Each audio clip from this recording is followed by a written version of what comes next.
Morning friends, happy Friday, how the heck you doing? And as expected, Katie was back out at Wimbledon yesterday, and of course she was, because she only had 22 days off, including the hike, in the whole of June. And by the way, the hike now and the PR story around the hike has fallen apart because, as usual, the royal family cannot tell a single truth to save their own lives. Get back to Wimbledon, Martin. So proper journalists in the UK are praising Katie for sitting in normal seats on court 18, not in the royal box without any security.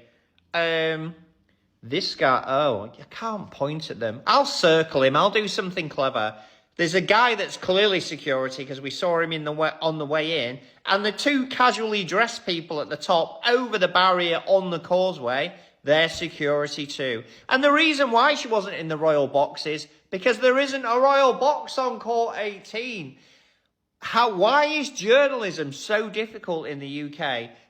I mean, it's just beyond belief. It's North Korean style journalism where journalists feel, probably at the palace's directive, that they have to make things up to create a story. This isn't a story. Woman sits in seats with security to watch tennis match. That is the story. Wouldn't get many clicks, wouldn't get the journalists much adoration, but the story is as basic as that. They're going to be away for about 9 weeks now after Wimbledon, so won't see anything of Billy and Katie. They'll depart from public life. No one will question it, probably not even the journalists. We need change in 2026 and 2027. Kate's unannounced surprise appearance at Wimbledon was a PR event to raise her image and to receive media attention. So yesterday, Kate Middleton made a surprise unannounced appearance at Wimbledon. We had no announcement that she was going. It was all hush hush to get that suspense and mystery. Oh, look, it's Kate. She's just turned up. Why? Because of Harry and Meghan's UK visit. So Kate Middleton met the public, people who were waiting in the queue at Wimbledon. They've been waiting in the queue since the early hours of that morning to get a ticket. And Kate greeted them, shook hands with them, and took selfies with them. Now, there was white people and there were coloured people. And when does Kate ever want to associate herself with coloured people? Never. And this is the first time ever that Kate has ever done this in the 15 years of her going to Wimbledon. I mean, Kate did this on purpose to become more like Harry and Meghan, normal, down to earth, make people feel at ease. This is why we had all this charade yesterday at Wimbledon. It was done to raise her image, it was done to give her positive PR, and it was done so the media would pay attention. Now, also, this outfit, this suit that she wore yesterday, was an American designer brand of outfit, Gabriella Hearst, which is a favourite brand of Meghan's, which she wore first in 2018 and 2019. So why is Kate wearing an American designer outfit to Wimbledon? Does she know something? Does she know something about Meghan coming to Wimbledon, perhaps? Because someone did say that we might see an appearance from Meghan at the Wimbledon to watch Serena Williams. And this is the first time ever, as well, that Kate wore her wig up at Wimbledon in a ponytail for the first time. Because all the other times her wig's always been down, out on full display. And it's almost like she's taking notes from Meghan. I must tie it up because I need to look more professional like Meghan. I mean, it's so obvious why we had this yesterday. It's all done to try and get her like Meghan, to annoy Meghan. She wants to annoy her reaction. And this suit yesterday from the American designer Gabriella Hearst was the first suit that Kate had worn for the very first time ever at Wimbledon yesterday. And it's well known that she's always worn dresses, Kate, at the event. But now we're going for suits. And again, is it a dig at Meghan? One, we know Meghan wears suits. She started the trend, then Kate copied. But also the name of her TV show, Suits. Is it a dig? Is it to get a reaction, to annoy Meghan? And Kate sat with Tim Henman during the Arthur Ferry match. She went to watch that match first. And then later on, she watched the Andy Murray. And they watched Katie Swan's match versus Madison Keys. So she sat with two well-known tennis players, Tim Henman and Andy Murray, at two different matches. Again, it's a PR stunt. It's to make Kate look relevant and to take the limelight away from Harry and Meghan's UK visit. I mean, Kate had a selfie with a coloured woman and she even touched her on the shoulder. I mean, this was done deliberately. I mean, when does Kate ever do that? I mean, they have to try and debunk the claims that Meghan said on Oprah and Netflix in the book that Kate was a racist. We know she's a racist, but she's still trying to act all innocent and the victim, like, I'm not a racist. You are. You're just pretending that you like coloured people, Kate. And also, when Kate first arrived, after greeting people at the ticket queue, Kate got behind the ticket desk and scanned the public's tickets. Again, this is another first. Why has Kate now just decided that she wants to connect with the public more at Wimbledon? Why now? I mean, Kate has never, ever done any of these caring gestures before at Wimbledon. So why now?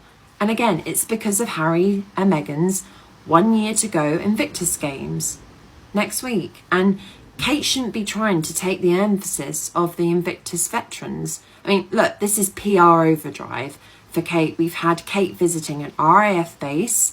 We've had Kate at the Three-Peat Challenge. And now she's at Wimbledon. I mean, either you see Kate in our faces 24/7 or you don't see Kate for months. So it's either Kate's out 24/7 or she's gone away for like 4 months. It's not consistent. And again, it's done deliberately to divert attention away from the Sussex's UK visit. And Kate watched the Katie Swan versus Madison Keys match yesterday on court 1. And Katie lost.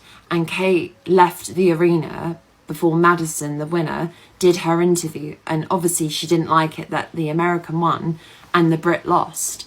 But so much for being such a keen tennis fan. She says she likes tennis and she's the patron of Wimbledon, yet she couldn't even have the dignity and morals to just watch Madison do her interview. Instead, she just up sticks and left. And I just think that just says everything about Kate. All this, oh, she loves tennis, she's athletic, she's sporty. It's rubbish. It's all PR to make out she's this fit, strong, independent woman when really she's just cat-handed and lazy. And also, you knew it was a PR stunt yesterday for Kate at Wimbledon because the BBC cameras and all the photographers kept panning onto her constantly during the 2 matches that she was watching. I mean, every 10 minutes we had the camera lens zooming in on Kate's face, and she knew the camera was looking and she'd start smiling. Then as soon as the camera went away, her face would drop. And again, that's how you know she was pretending yesterday. She wasn't happy, but she had to make out that she was. Because 1 minute she was, ah, and the next minute she's, it's not consistent. And you just know that happiness and misery, you can't go from one to the other. Either you're happy or you're miserable. You can't just decide 1 minute you're happy and then you're going to be down in the dumps the next minute. So it just shows you the whole thing yesterday was a farce. The whole thing was a sham. Let's talk about this random unannounced Wimbledon pop-up because the calculation is screaming through the screen.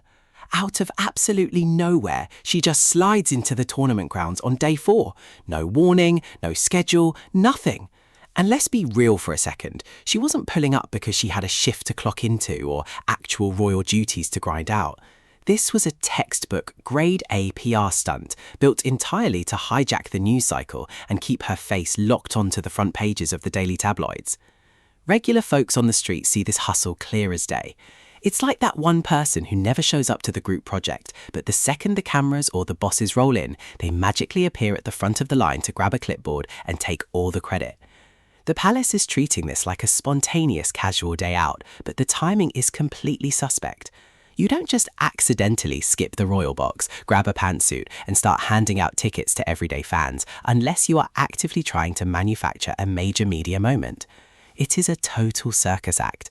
The establishment knew exactly what they were doing, trying to flood the internet with a million identical articles to drown out any other noise.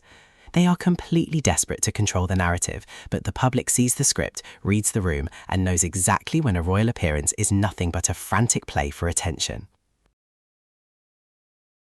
Let's talk about this absolute fairy tale the UK media is spinning about Court 18, because it is pure comedy at this point. The tabloids are out here acting like she's just a regular everyday fan, casually sitting in the regular seats with absolutely no security. Like she just grabbed a hot dog, walked past the gate and found a plastic chair on the outer courts completely solo. Are you serious right now? The math is absolutely not mathing. Regular people on the street look at this and just laugh at the hustle. You really want us to believe a senior royal, the future queen, is wandering around a massive global event with thousands of people and her security detail just took the day off? Oh yeah, go ahead, Kate. Just wander over to Court 18 by yourself. We'll catch up with you at Centre Court later. Come on. It is the biggest joke of the century. The reality is completely obvious. The guards were absolutely there. They were probably disguised as tennis fans, blending into the bushes, holding clipboards and looking like tournament staff. The palace just hidden cameraed the whole setup to manufacture this fake woman of the people storyline. UK journalism is completely off the scale right now, just inventing entire narratives out of thin air to prop her up and make her look down to earth. They are trying so hard to force this casual vibe, but the desperation is loud, the setup is transparent, and the public sees right through the royal fairy tale. Let's look at the absolute blueprint of this whole setup, because this Wimbledon pop-up wasn't some random last-minute weekend vibe. This was a highly calculated, meticulously timed media deployment. The palace didn't drop her unannounced onto Court 18 by accident.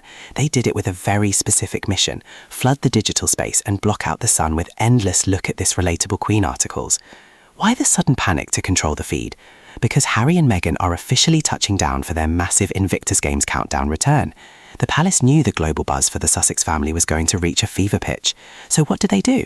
They roll out a massive media shield, desperately trying to drown out Harry and Meghan's momentum before their planes can even hit the tarmac.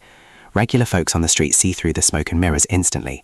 It's like when your cooler independent cousins announce they're throwing a massive block party and your uptight relative suddenly scrambles to host an uninvited barbecue on the exact same afternoon just to split the crowd. It is pure secondary embarrassment. They thought that by flooding the tabloids with fake casual fan content, nobody would notice the real global impact Harry is making with his veteran community. But the hustle is completely exposed. You can't use a tennis tournament as a PR fortress to block out real-world star power. Harry and Meghan operate on a completely different level of genuine self-made clout. The palace looks absolutely frantic trying to gatekeep the headlines, the optics are entirely cooked, and the public reads the playbook clear as day. Let's talk about this outfit selection, because the absolute lack of original personality is screaming through the screen. Kate didn't just randomly wander into her closet and pick out a fit for the day. She pulled up to the court wearing a piece from one of Meghan's absolute favourite go-to luxury brands. The copy-paste is so loud, it's comical. She is quietly raiding the California lookbook again because she straight up has no signature style of her own. Regular people on the street see this and know exactly what the vibe is. It's like that one friend who spent years talking trash about your style, calling it too modern or not traditional enough, but the second you leave the room, they are secretly screenshotting your Instagram feed to buy the exact same clothes. It is pure secondary embarrassment. The palace spent years trying to paint Meghan as the outsider who didn't fit the royal mold, yet here they are using her actual favourite designers to make Kate look relevant. It's hilarious because you can try to buy the exact same label, but you cannot purchase the natural, effortless confidence that Meghan brings to a room. One person is a global trendsetter who moves the culture, and the other is just looking at her homework trying to get a passing grade. The hustle is fully exposed, the wardrobe is hijacked, and the copycat routine is officially running out of steam. Let's talk about this sudden suit swap, because the visual pivot is absolutely screaming through the screen. For years and years, we're talking over a decade, Kate has exclusively pulled up to Wimbledon wearing the exact same predictable, ultra-traditional pleated floral midi dresses. It was her absolute identity. But suddenly, out of nowhere, she rolls up to the tournament grounds debuting a sharp, wide-leg trouser suit for the first time ever. It is a total 180. It feels like a direct, incredibly petty dig at Meghan, who practically trademarked the modern, powerful, sleek pantsuit look in the public eye. Regular folks on the street look at this and just start laughing at the pure lack of originality. It's like that one person in your life who spent years rolling their eyes at your style, calling it too non-traditional. But then the second you break the internet with a look, they go out and buy the exact same tailored blazer just to try and match your energy. It is pure secondary embarrassment. The palace spent years trying to pretend Meghan's sharp, contemporary style didn't fit the royal handbook, yet now they are literally downloading her entire aesthetic profile just to make Kate look modern and relevant. It's hilarious because you can copy-paste the tailoring all day long, but you cannot buy the natural, effortless confidence and genuine global clout that Meghan brings to a room. One person is a self-made trendsetter moving the culture forward, and the other is just frantically swiping through her lookbook trying to mimic the blueprint. The dress code is shattered, the hustle is completely exposed, and regular people see through the copycat routine clear as day. Let's talk about these performative photo ops, because the absolute calculation here is giving me massive secondary embarrassment. Suddenly, out of nowhere, she's sliding into the crowd, eagerly taking selfies and trying to pull off this ultra-approachable, inclusive persona. It is so transparently performative it hurts to watch. She is out here pretending to be this modern, down-to-earth figure for the cameras, but anyone with eyes can see she's just trying to mimic Meghan's natural, genuine connection with diverse communities. It's a total grab for the limelight. Regular folks on the street see right through this type of hustle. It's exactly like that one person who never wants to mingle or show face, but the very second a more popular creator starts trending globally, they suddenly show up at the block party trying to hug everyone and take a group photo just to fix their own image. It is hilarious because you can't just turn on relatability like a light switch. Meghan doesn't need a scripted press release or a calculated crowd walk to connect with everyday folks. Her warmth and modern energy are completely natural and self-made. Meanwhile, the palace is out here frantically staging these interactions to try and steal the buzz and pretend they're keeping up with the times.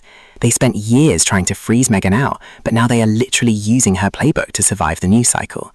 The selfies are staged, the energy is completely forced, and the public sees right through the desperate stunt. Let's look at the absolute timeline of this hustle, because the suspect timing completely exposes the entire script. For years and years, she has sat completely isolated and tucked away inside the ultra-exclusive royal box at Wimbledon. She was not trying to mingle, she was not trying to see the fans, and she definitely wasn't trying to walk the grounds. But suddenly, out of nowhere, she decides right now is the appropriate moment to jump down into the crowd, hand out tickets, and act like she wants to connect with the everyday people. It is a total circus act. Regular folks on the street see through the smoke and mirrors instantly. It's like that one person who ignores everyone at the office for months, but the very second a more popular worker gets a massive promotion and is about to walk through the front door, they suddenly run to the lobby with a tray of donuts trying to act like the life of the party. It is pure secondary embarrassment. The reality is so transparent it hurts. This entire stunt was meticulously dropped right now to hijack the headlines and divert global attention away from Harry and Meghan's massive, highly anticipated return to the UK for the Invictus Games countdown. The palace saw the incredible global buzz surrounding the Sussexes touching down with Archie and Lilibet, and they absolutely panicked. They needed a massive media roadblock to drown out the Sussex momentum before their plane could even hit the tarmac. It's hilarious because you can try to stage a spontaneous crowd walk, but you cannot copy-paste genuine, self-made global clout. Harry is out here doing real-world work with wounded veterans, and Meghan connects with regular people effortlessly because her warmth is completely natural. The palace is using a tennis tournament as a PR shield to block out real-world star power, but the strategy is totally cooked. The timing is completely busted, the hustle is fully exposed, and the public reads the playbook clear as day. Thanks for watching. I am your host, Miles. I really hope you enjoyed the podcast. Stay woke. Catch you in the next one. Peaceful weekend ahead.